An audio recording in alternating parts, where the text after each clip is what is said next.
একটা পুরনো রেডিওর মাধ্যমে অতীতে ফিরে গিয়ে নিজের মৃত বাবার সাথে কথা বলা সম্ভব হলে তুমি কি করবে? কিন্তু সাবধান, সময় বদলালে ঘটতে পারে ভয়ঙ্কর কিছু।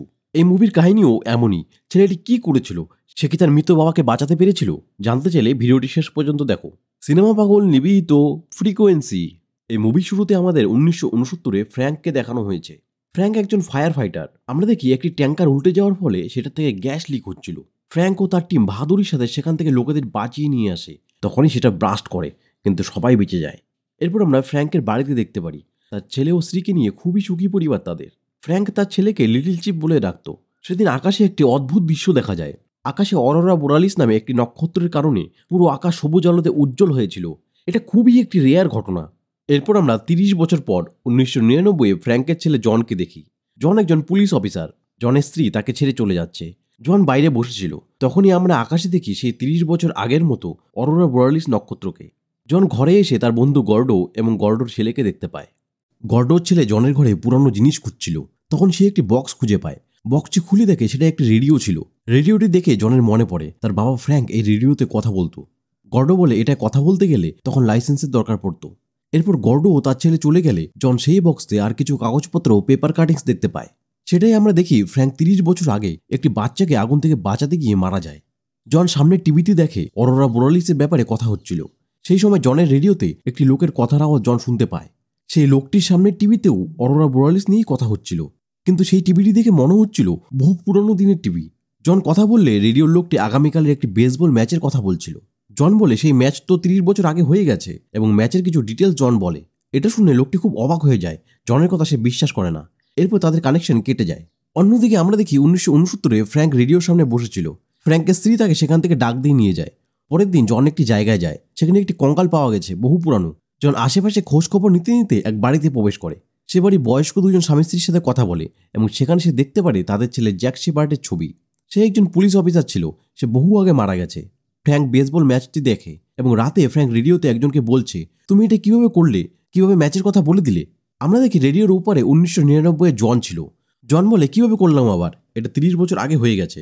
ফ্র্যাঙ্ক বলে, আচ্ছা তাই নাকি, তাহলে কালকের ম্যাচের কথাও বলো। জন পুরো ম্যাচের ডিটেলস বলে দেয়। এরপর জন ও ফ্র্যাঙ্ক দুজনের অ্যাড্রেস বলে। জন বলে, এটা কিভাবে হচ্ছে জানি না, তবে আমি তোমার ছেলে। কিন্তু ফ্র্যাঙ্ক বিশ্বাস করে না। ফ্র্যাঙ্কের হাত থেকে তখন সিগারেট পড়ে গিয়ে টেবিল পুড়ে যায়। সাথে সাথে 1999-এ জনের টেবিলও পুড়ে যায়। জন বলে, আমি দেখতে পাচ্ছি তুমি টেবিল পুড়িয়ে দিয়েছো। ফ্র্যাঙ্ক বলে, তুমি কি আমার উপর নজর রাখছো? তুমি যেই হও, আমার পরিবারের দিকে নজর দিলে তোমাকে ছাড়বো না। আমি বেঁচে থাকতে আমার পরিবারের কেউ কোনো ক্ষতি করতে পারবে না। জন বলে, তুমি অনেক আগেই মারা গেছো। আগামীকাল বক্সটন সিডস নামে একটি গুদামে আগুন লাগে। সেখান থেকে বেরোনোর সময় তুমি মারা যাও। জন আরও বলে, তাদের ফ্র্যাঙ্কের ক্যাপ্টেন বলেছিল ফ্র্যাঙ্ক যদি অন্য রাস্তা দিয়ে বের হতো তাহলে বেঁচে যেত। ফ্র্যাঙ্ক এসব কিছুই বিশ্বাস করে না এবং লাইন কেটে দেয়। পরদিন ফ্র্যাঙ্ক ম্যাচ দেখার সময় অবাক হয়ে লক্ষ্য করে জনের কথা মতোই ম্যাচে সব হচ্ছিল। এরপর বক্সটন সিডসে আগুন লাগার খবর আসে। ফ্র্যাঙ্ক তখন জনের কথা বিশ্বাস করে। ফ্র্যাঙ্ক সেই বিল্ডিং থেকে বেরোবার সময় এবার অন্য রাস্তা নেয় এবং সে বেঁচে যায়। জন তখন বারে বসেছিল। সে লক্ষ্য করে তার স্মৃতিতে নতুন কিছু ঘটনা চলে এসেছে। তার বন্ধুদের বলে, আমার বাবা 30 বছর আগে মারা যায়নি। এটা বলায় তারা বলে, কি বলছো এসব? তোমার বাবা 10 বছর আগে ক্যান্সারে মারা গেছে। অতিরিক্ত সিগারেটের জন্য তার ফুসফুস নষ্ট হয়ে গেছে। রাতে জন ও ফ্র্যাঙ্ক দুজন কথা বলে। জনের ব্যাপারে অনেক কিছু জানে। পরের দিন আমরা দেখি 1969-এ ফ্র্যাঙ্ক হসপিটালে যায় তার স্ত্রীকে দেখার জন্য। সেখানে তারা কথা বলছিল। তখনই তার স্ত্রী লক্ষ্য করে একজন ডাক্তার ভুল চিকিৎসা করছিল। জনের স্ত্রী দেখে নেয় এবং ডাক্তারকে বলে, তাই রোগীটি বেঁচে যায়।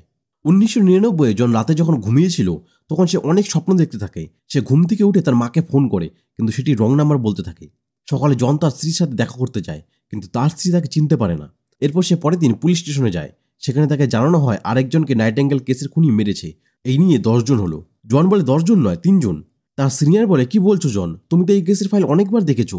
এই বলে ফাইল জনকে দেয়। জন ফাইলগুলো দেখতে থাকে। জন দেখে এর মধ্যে একজন মহিলা তার মা ছিল। জন দেখতে পারে তার ফটো দেখে তার মা অদৃশ্য হয়ে গেছে। জন বাড়ি গিয়ে রেডিওতে এসব তার বাবাকে জানায়। তার বাবাকে জানায়, আমরা ফিউচার চেঞ্জ করে দিয়েছি, যার জন্য মা মারা গেছে। জন বলে, কাল তুমি কি কি করেছিলে? তখন তার বাবা বলে, হসপিটালে গিয়েছিলাম তোমার মায়ের সাথে দেখা করতে। জন বলে, এখানেই কিছু একটা হয়েছে। তুমি যখন মারা গিয়েছিলে তার পরের দিন মা হসপিটালে ছিল না।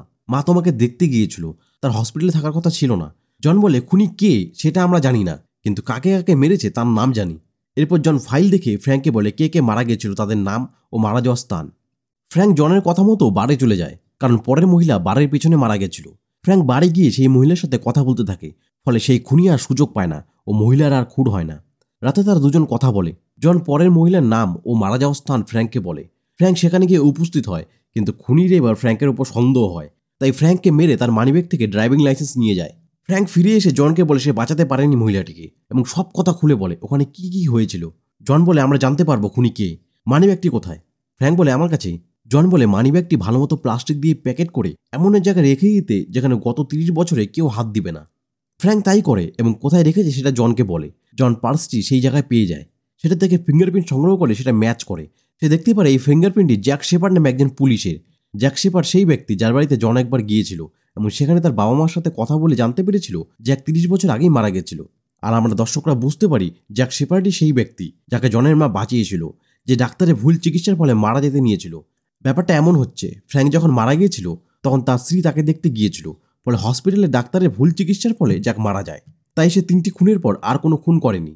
কিন্তু ফ্র্যাঙ্ক যখন বেঁচে যায় তখন ফ্র্যাঙ্কের স্ত্রী ওই মুহূর্তে হসপিটালে থাকায় সে জ্যাককে বাঁচিয়ে দিয়েছিল। এরপর জ্যাক পরবর্তীতে আরও খুন করেছিল, যার মধ্যে ফ্র্যাঙ্কের স্ত্রীও ছিল। এরপর জন জ্যাক শেপার্ডের সাথে দেখা করে ও তাকে ইশারাতে বুঝিয়ে দেয় যে জন জানে জ্যাকি নাইটেঙ্গেল কেসের খুনি।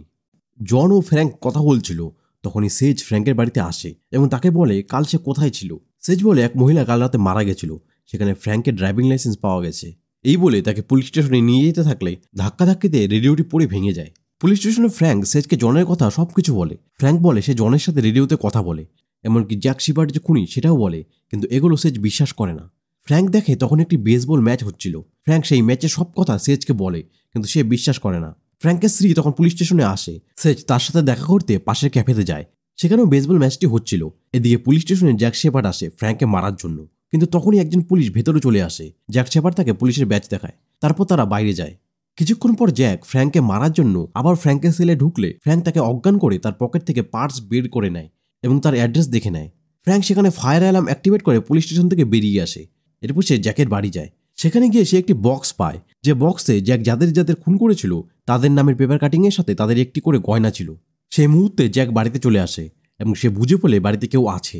ফ্র্যাঙ্ক পালাবার চেষ্টা করে, জ্যাক গুলি করে, কিন্তু সেটা গিয়ে সেই বক্সে লাগে। ওদিকে ক্যাফেতে সেজ ম্যাচটি দেখে, যেটা ফ্র্যাঙ্কের কথা মতো সবকিছু হচ্ছিল। এটা থেকে সে বুঝে যায় ফ্র্যাঙ্ক সত্যি কথা বলছিল। তাই সে জ্যাকের বাড়িতে এসে পৌঁছায় এবং সেখানে সেই গয়নাগুলো পেয়ে যায়। সে বুঝে যায় জ্যাকই খুনি। ওদিকে জ্যাক ও ফ্র্যাঙ্ক দৌড়াতে দৌড়াতে একটি নদীতে পড়ে যায়। সেখানে ফ্র্যাঙ্ক জ্যাককে মেরে বেরিয়ে আসে।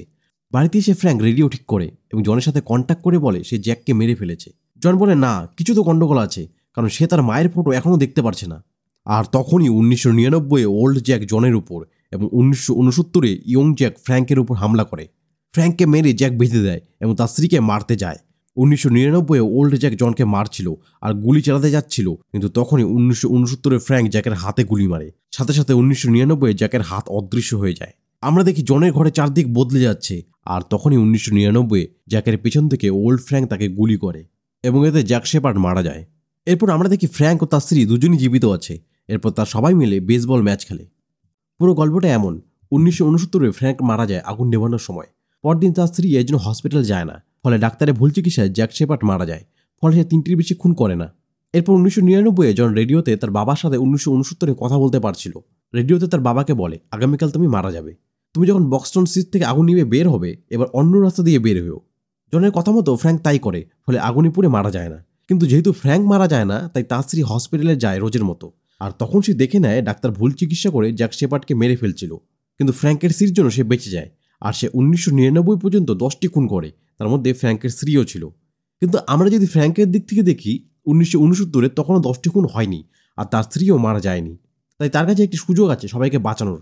তাই সবাইকে বাঁচানোর জন্য এরপর ফ্র্যাঙ্ক ও জন যখন ইনভেস্টিগেশন শুরু করে, তখন তারা জ্যাক শেপার্ডের সম্পর্কে জানতে পারে।